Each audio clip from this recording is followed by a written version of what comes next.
Okay, let's get started with the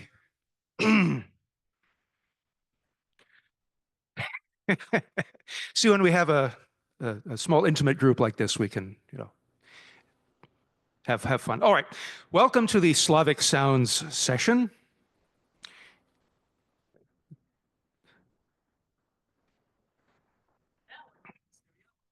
All right. So our first presenter this afternoon will be Dora Dunatov, who is an ethnomusicologist from Zadar, Croatia, who recently completed her Ph.D. at the University of Music and Performing Arts in Graz, Austria. Her dissertation focused on the early record industry in Zagreb, specifically the rise and fall of Edison Bell Penkala, Elektroton, and Jugoton, and their influence on the international reach of Yugoslav music before 1960. This research was part of a 4-year collaborative project on early Croatian record history, supported by the Croatian Science Foundation. It resulted in a forthcoming 800-page long edited volume and a public online discography. Dora is currently an assistant at the Institute of Ethnology and Folklore Research in Zagreb. In addition to her academic work, she regularly contributes to Croatian radio and writes articles and music reviews for professional journals and online platforms. This is her 3rd time attending an ARS conference, but first time in person. Today she'll be speaking about YUGOSLAV 78s, reconstructing market dynamics. Please welcome Dora Dunatov.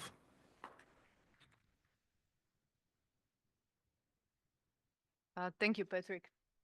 Well, as you've heard, Patrick also gave you some introduction, which I will repeat now some things. This is my 3rd time presenting, but first time in person. I'm really delighted to be here at ARSC.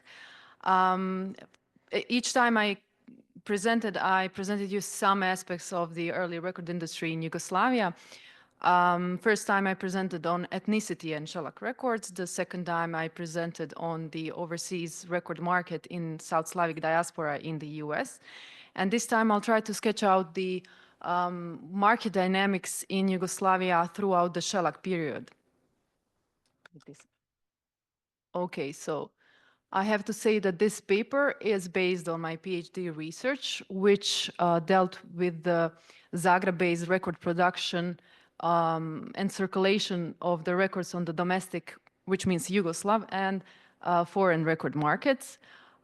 It covered the period between 1926, which is the year when the first record company in Yugoslavia was established, and 1960, which is the year when the last shellac record in Yugoslavia was produced by Jugoton Record Company. And this 3-decade period encompasses the total of 3 record companies. First one, Edison Bell Penkala, then Elektroton, and then finally Jugoton. Now, these 3 record companies succeeded each other in bearing the title of being a sole record company in the country for some time. And what's important to mention here is that all 3 of them, within just a brief 3 decades, operated in very different political systems, which means that the first one operated in the Kingdom of Yugoslavia, which was established just after the First World War. The second one flourished during the time of the fascist-aligned independent state of Croatia. And the last one was the state record company of the Socialist Republic of Yugoslavia, Communist Republic of Yugoslavia. These political shifts influenced the record market gravely, as we will see in the following slides. But first of all, I just want to give you some context how this research came to be. It was a part of a larger project conducted at the Institute of Ethnology and Folklore Research in Zagreb between 2020 and 2024. We were like 8 ethnomusicologists and musicologists that covered a lot of material in Croatia, Serbia, and the US. 3 of the most important results include the aforementioned 800-page collection of papers with articles from 20 international authors, which is currently in print and being published. The second result includes the creation of an online and publicly accessible database of Croatian e-discography of the 3 aforementioned companies, with joined the metadata, sound samples, and pictures. And the last one was the organization of International Symposium in Zagreb, the capital of Croatia, in 2023, which gathered 40 presenters in Zagreb on the early record industry globally. I think some of you also presented at the symposium. Now you surely must have asked yourself, what does the phrase market dynamics even means? And in order to explain this, I will use the anthropological definition of the concept of the market offered by Arjun Appadurai.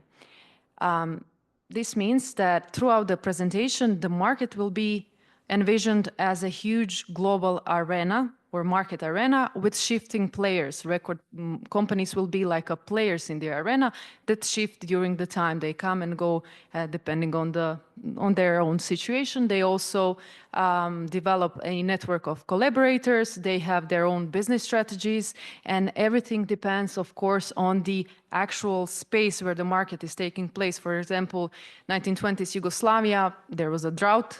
And 1920s US, it was probably very fruitful rainforest in the terms of like a terrain, of market terrain in the arena. This context depends, of course, on the social, political, cultural, economic, and legal forces.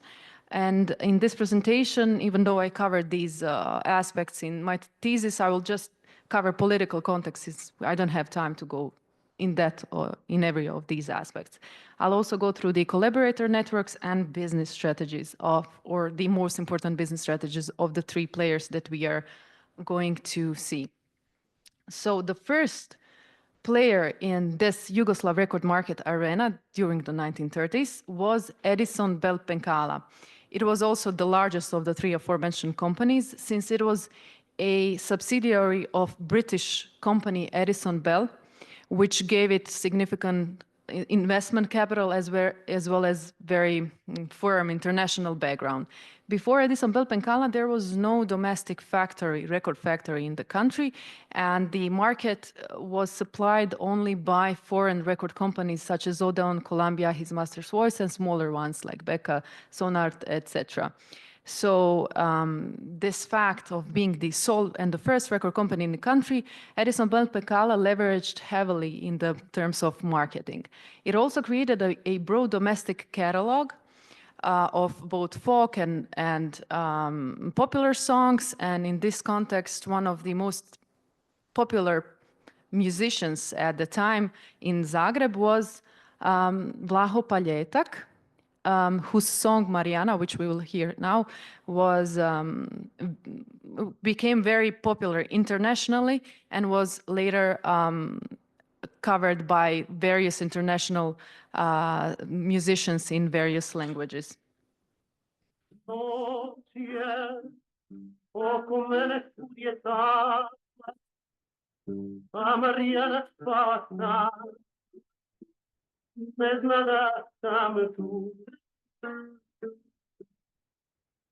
A ja pod palmu sjedim sam, a oči sklapa sam, i tužan čekam davno žuđen dan, o Marijana, slatka Marama, ja ću te čekati dok stvari dan. O Marijana, spisana Marijana, i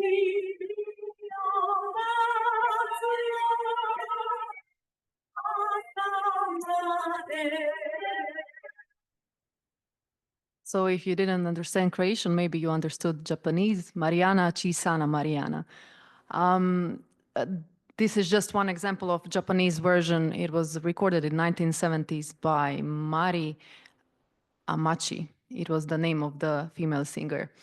Going on, so Edison Bell Penkala also offered gramophones and records on the most affordable prices at the market of the time, which foreign companies struggled to meet. And it also distributed other labels such as Odeon, Pathé, Parlophone, Polydor, Brunswick, etc. With Columbia, it entered collaboration, or it became its representative at the very beginning, even before Edison Bell Penkala started producing its own records in Zagreb. It's interesting to mention that at some point it had more than 40 retail shops across the Kingdom of Yugoslavia, which is pretty commendable considering that the market, generally market and especially record market at the Yugoslavia was really heavily underdeveloped at the time during the 1930s. Now, despite these pretty solid business strategies, Edison Bell Penkala went bankrupt in just a decade, and it had like a long 7 years of bankruptcy. It bankrupted 4 years after its mother company, Edison Bell.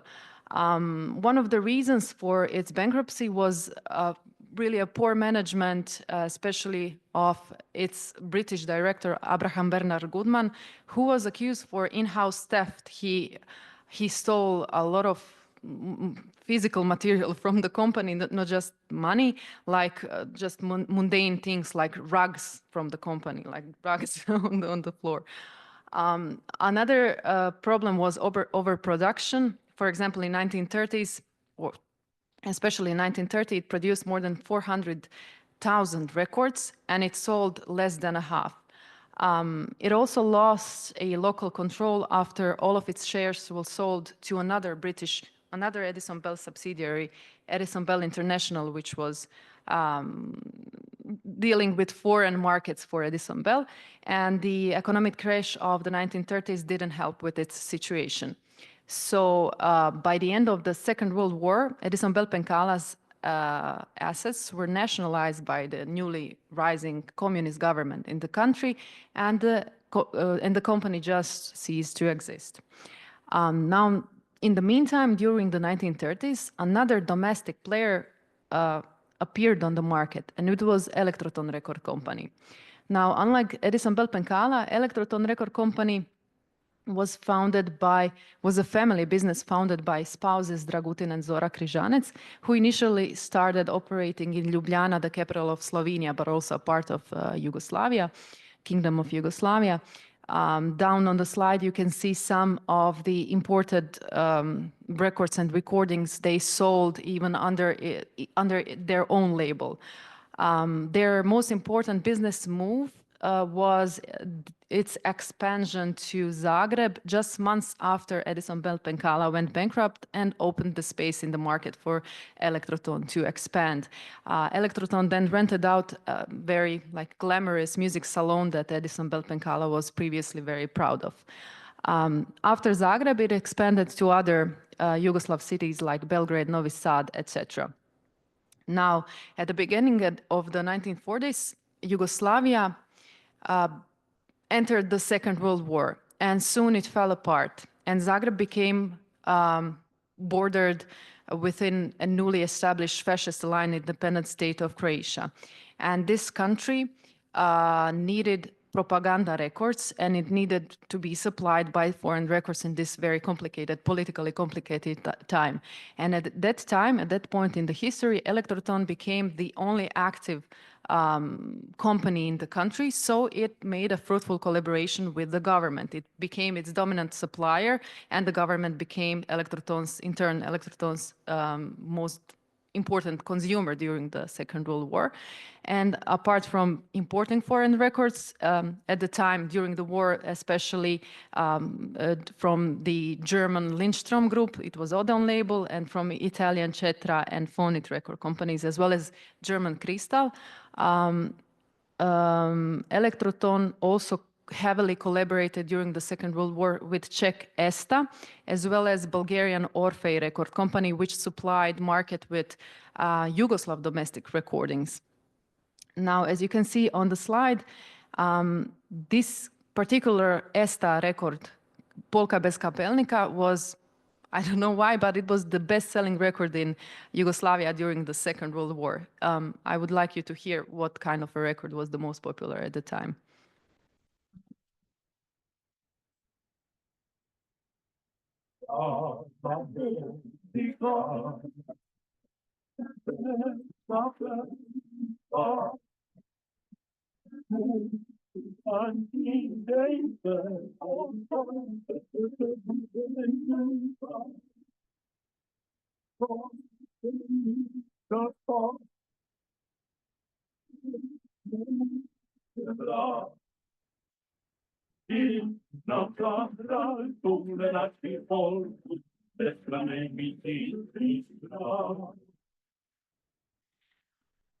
So during the Second World War, Elektroton basically doubled its investment capital. And from the 1933 to the 1945, it hundredfold its investment capital, which is a huge rise for such a small family business company. Unfortunately, or fortunately, or I don't know how to say this, because of its collaboration with the fascist government, it eventually led to its downfall.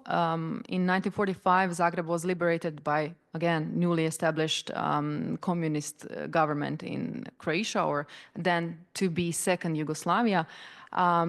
The owners, Dragutin and Zora, were arrested because of the collaboration with the fascist government. The same thing happened to Elektroton as to Edison Bell Penkala. Their assets were nationalized, and the company ceased to exist in 1947. And this leads us to the third and the most durable player in the record market. It was Jugoton Record Company, which was established on the from the nationalized assets of Edison Bell Penkala and Elektroton Record Company. That was the first advantage of the company. The second advantage was the fact that it was a state company, which secured its safe place in the market throughout the years until the end of Yugoslavia, basically in 1991.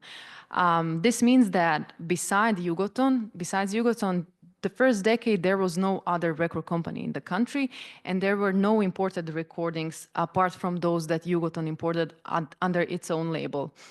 But it's also interesting to mention that in 1947, when Jugoton was established, it was the time just after the Second World War. So Yugoslavia was, again, a very impoverished country, and Jugoton didn't have means to conduct the whole process of recording and producing records. So it needed to reach out to outsource some of the processes. It needed to find an ally country. It was at the time Czechoslovakia, and there it found its ally in a company, Gramofonove Zavodi, whose labels Suprafon, Esta, and Ultrafon became one of the first imported recordings which Jugoton published in Yugoslavia during the 1947 and 1948. This collaboration with Czechoslovakia lasted for only 1 year because in 1948, Tito, the leader of Yugoslavia, and Stalin, the leader of Soviet Union, broke their relationship, and Soviet Union raised an economic blockade on Yugoslavia for 5 years. At that time, Yugoslavia was non-aligned, and it didn't even collaborate with the West. So for 5 years, Jugoton didn't collaborate with any other foreign companies. Only from 1953, we can follow the collaboration with Western labels. First, it was Vienola record company from Austria, which supplied Jugoton with classical music that Jugoton lacked and didn't have money to record classical musicians. Then it started collaborating with Swiss Elite Special, with Italian Durium, with French Disc Vogue, and finally with Bulgarian Radioprom, which became Balkanton Record Company later. I'm talking about 78 RPM period. Afterwards, when vinyl came into the game, of course, Jugoton spread its collaborated network even wider. The third and very important advantage of Jugoton Record Company was its symbiotic relationship with the Yugoslav radio network, which provided it with the recording studios for more than 15 years until Jugoton actually built its own recording studio. Apart from recording studio, it supplied Jugoton with musicians and repertoire that during the time of the communist Yugoslavia, all that you hear on early Jugoton, it was created at the radio. It didn't exist outside of the radio network. It was created on the, like Radio Zagreb, Radio Belgrade, Radio Novi Sad, etc. In this context, one of the most influential musicians, singers, was Ivo Robic, a singer that even managed to create international career. And as you can see, at one point, it even performed on the concert of Nina Simone in I think this was in Washington. We'll hear his cover of La Paloma.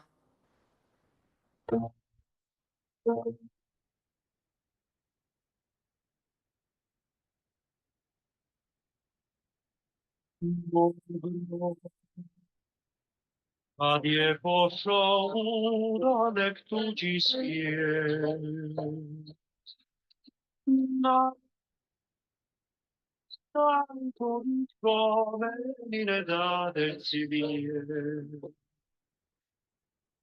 Morirò. Adie posso da tu ci spie. Na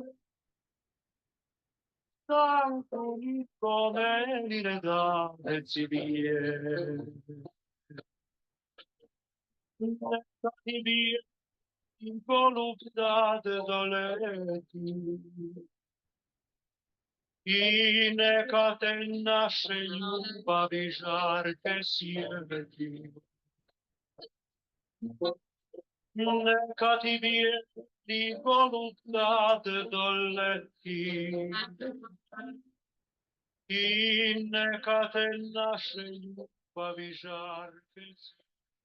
So these kinds of covers of popular foreign songs were very popular throughout the shellac period in Yugoslavia, especially in communist Yugoslavia. And this leads us to the conclusion. To wrap up the presentation, you've seen how a market or record market was heavily dependent on the political context of the given time. We saw in Yugoslav case a shift from a free competitive market in the Kingdom of Yugoslavia to sort of a market monopoly in the communist Yugoslavia. We also saw how political context empowered or suppressed players. We saw how record companies, no matter how small they are or no matter in which kind of regime they operate, they tend to try to make collaborators out of rivals as soon as the opportunity emerge or as soon as they need it. And they tend to create as wide collaborated network as possible. The presented collaborated networks presented in this presentation actually revealed some of the most influential dominant players in the region of the time, whose music heavily influenced the music market in Yugoslavia and the production of the domestic record companies. Now, this was just a concise overview of the market dynamics in shellac period. So if you have any specific questions, I'll be happy to answer. And thank you. This is my contact if you need to reach out.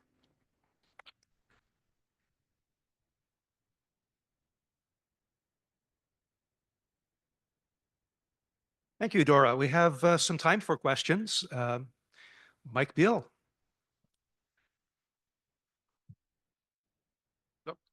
A microphone is on its way to you.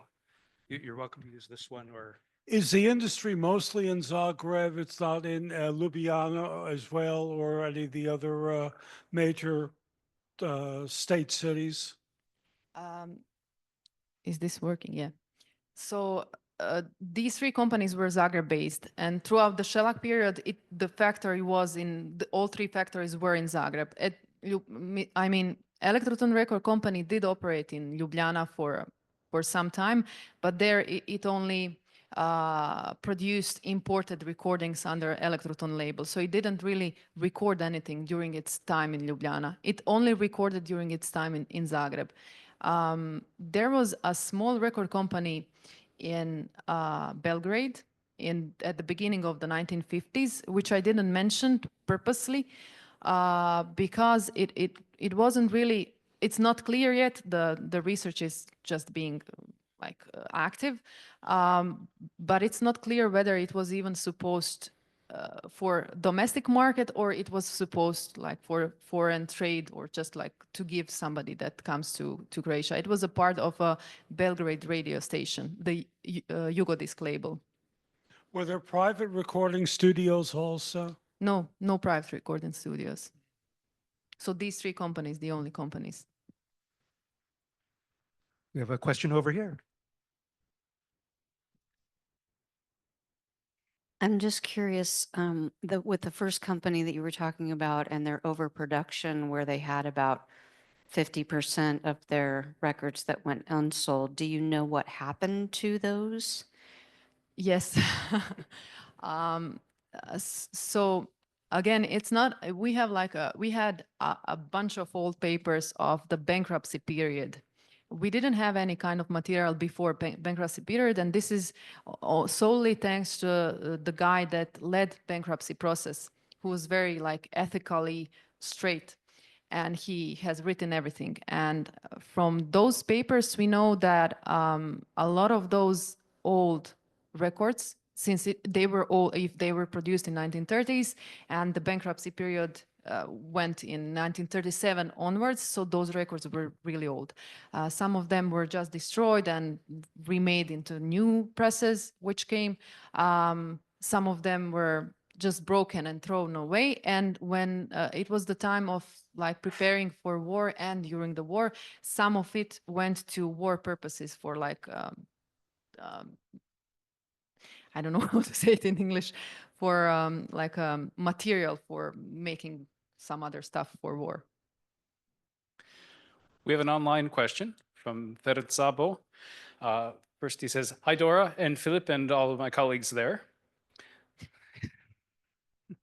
There are also Hungarian recordings of Penkala, the orchestra of, oh boy, this is really testing my pronunciation, Janci Markovic from Subotica, obviously distributed to Hungarians in Vojvodina. However, they also included Hungarian Eternola Edison Bell recordings in their own catalog with the new Penkala in issue numbers. Is it possible to know whether these were distributed or marketed within the Kingdom of Yugoslavia or for Hungary?"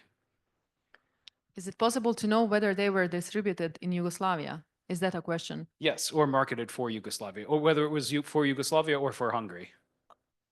Well, in the Edison Bell Penkala's catalogs, there are some Hungarian recordings, and I am not quite sure, but I suppose those are the same records that were also distributed in the, of course, in the Croatian, for the Croatian audience. I suppose that the targeted audience in Croatia that doesn't really speak Hungarian, apart from the like a bordering line of Croatia and Hungary. So basically, if we are searching for audience, they were probably there, like that's the eastern side of Slavonia, or eastern side of Croatia. So the answer is yes, they were most likely sold in Croatian market, but there is currently, we didn't find any material on which we can see how many of those records were actually sold.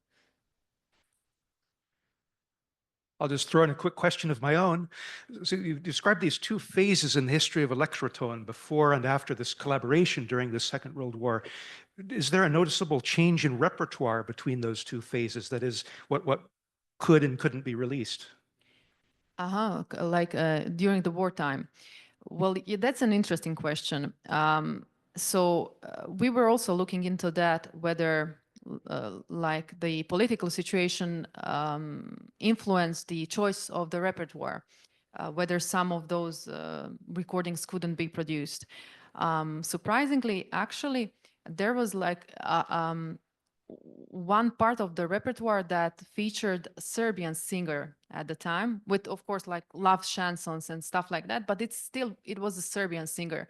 And Serbian people during the World War II in Croatia were basically prosecuted and killed.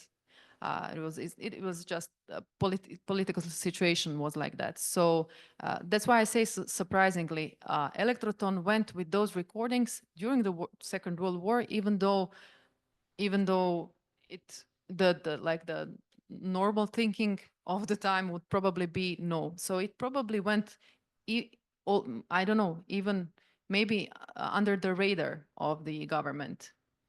That's why. And the change in repertoire, not really. Even before the Second World War, they did collaborate with the majority with like German labels and Italian labels. And it was really interesting repertoire, jazz of the time, the Italian and German jazz of the time. It's like, I'm sorry that I didn't give you some recordings.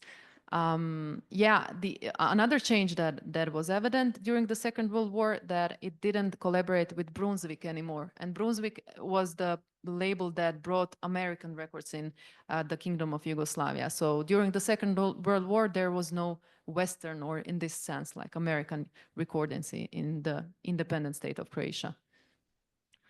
Thank you.